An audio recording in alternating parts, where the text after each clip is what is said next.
Na madrugada de 26 de abril de 1986, às 1h23 da manhã, um único apertar de botão desencadeou o pior acidente nuclear da história. E o mais assustador é que esse botão deveria ter feito exatamente o contrário. Ele deveria desligar o reator. Em vez disso, ele explodiu.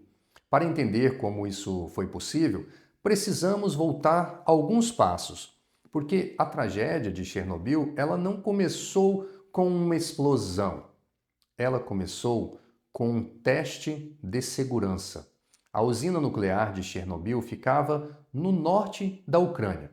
Então, parte da União Soviética, a poucos quilômetros da cidade de Pripyat, uma cidade modelo construída para abrigar os trabalhadores da usina e suas famílias. Quase 50 mil pessoas viviam ali, e muitas delas jovens, orgulhosas de trabalhar com aquilo que os soviéticos chamavam de energia do futuro. O reator número 4 era do tipo RBMK, um projeto soviético enorme e potente, mas que carregava falhas de engenharia que pouquíssimas pessoas conheciam de verdade. E essas falhas seriam decisivas. Naquela noite, os engenheiros iam realizar um experimento aparentemente simples. Eles queriam descobrir o que aconteceria se a usina perdesse energia elétrica de repente. Numa emergência dessas, as bombas que resfriam o reator precisariam continuar funcionando até que os geradores a diesel entrassem em ação, o que levava cerca de 1 minuto.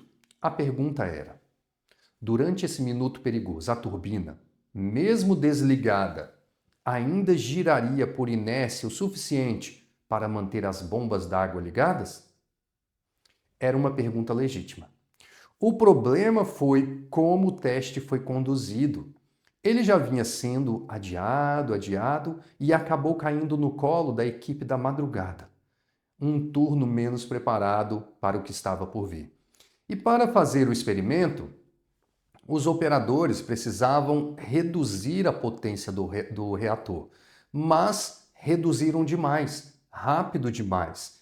E aqui entra um fenômeno que muita gente nunca ouviu falar: o envenenamento por xenônio.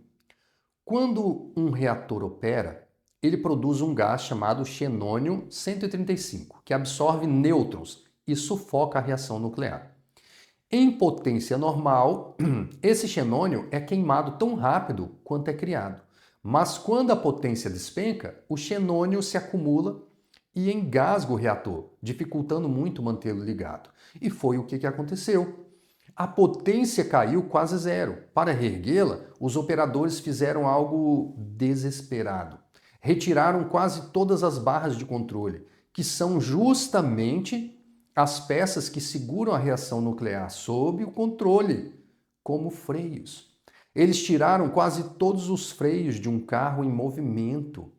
O reator estava agora num estado instável, frágil, à beira do descontrole.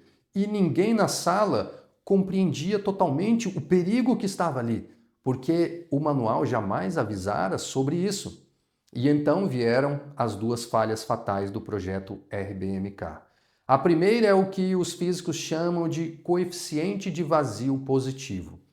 Em quase todos os reatores do mundo, quando a água que resfria começa a ferver e virar bolhas de vapor, a reação nuclear diminui. É um mecanismo de autoproteção. No RBMK acontecia o oposto. Mais vapor significava mais reação, mais calor, mais vapor ainda. Um ciclo que se retroalimenta e acelera sozinho. A segunda falha é ainda mais cruel. As barras de controle, aquelas que deveriam frear a reação, tinham a ponta feita de grafite. E o grafite, em vez de frear, acelera a reação por uma fração de segundo. Ou seja, no primeiro instante em que você inseria as barras para desligar o reator, você primeiro dava um empurrão nele. Guarde essa informação, porque ela é o coração da tragédia. A 1h23, Os operadores perceberam que algo estava errado e apertaram o botão AZ5, o botão de emergência que insere todas as barras de controle de uma vez para desligar tudo instantaneamente. O botão vermelho. O botão que existe justamente para salvar. Mas as barras entraram com a ponta de grafite primeiro, no reator mais instável possível, com o coeficiente de vazio positivo já enlouquecido. Em vez de frear, aquele comando deu o empurrão final. Então a potência do reator disparou para talvez 100 vezes o normal em segundos. O calor foi tão brutal que a água virou vapor instantaneamente. A pressão explodiu e a tampa do reator, uma estrutura de mais de 100 mil toneladas, foi arrancada para cima como se fosse tampa de panela. Segundos depois, uma segunda explosão lançou grafite em chamas e material radioativo para o céu. O reator número 4 estava aberto para o mundo, cuspindo radiação diretamente na atmosfera. E aqui a tragédia humana se aprofunda. Porque quase ninguém sabia o tamanho real do que tinha acontecido. Os bombeiros chegaram achando que era um incêndio comum e subiram no telhado, sem qualquer proteção contra a radiação. E muitos deles receberam doses letais em minutos, infelizmente, sem entender por que sentiam gosto de metal na boca e a pele começava a queimar. Vários morreram nas semanas seguintes da chamada síndrome aguda da radiação, uma das mortes mais terríveis que existem. Enquanto isso, em Pripyat, a vida seguia. Crianças foram para a escola, pessoas foram trabalhar e ninguém foi avisado. E a cidade só foi evacuada cerca de 36 horas depois. E mesmo assim, os moradores foram informados de que era temporário, que voltariam em poucos dias. Levaram apenas o essencial, nunca voltaram. O mundo só descobriu a dimensão do desastre por acidente. Dias depois, uma usina nuclear na Suécia, a milhares de quilômetros de distância, detectou radiação anormal em seus próprios funcionários e percebeu que a nuvem vinha do leste. A União Soviética, então, foi obrigada a admitir o que estava escondendo. A nuvem radioativa se espalhou por boa parte da Europa. Nos anos seguintes, veio ali um esforço de limpeza mais colossal já visto. Cerca de 600 mil pessoas, os chamados liquidadores, foram convocadas para conter aquele desastre. Quando os robôs enviados para limpar o grafite do telhado simplesmente pifavam por causa da radiação intensa, a solução foi enviar homens, os chamados biorobôs, que sabiam por poucos segundos, que subiam por poucos segundos e jogavam alguns pedaços de material para baixo e desciam. Então eles construíram às pressas uma gigantesca estrutura de concreto sobre o reator, o chamado sarcófago, para tentar conter o que restava. As consequências para a saúde são debatidas até hoje.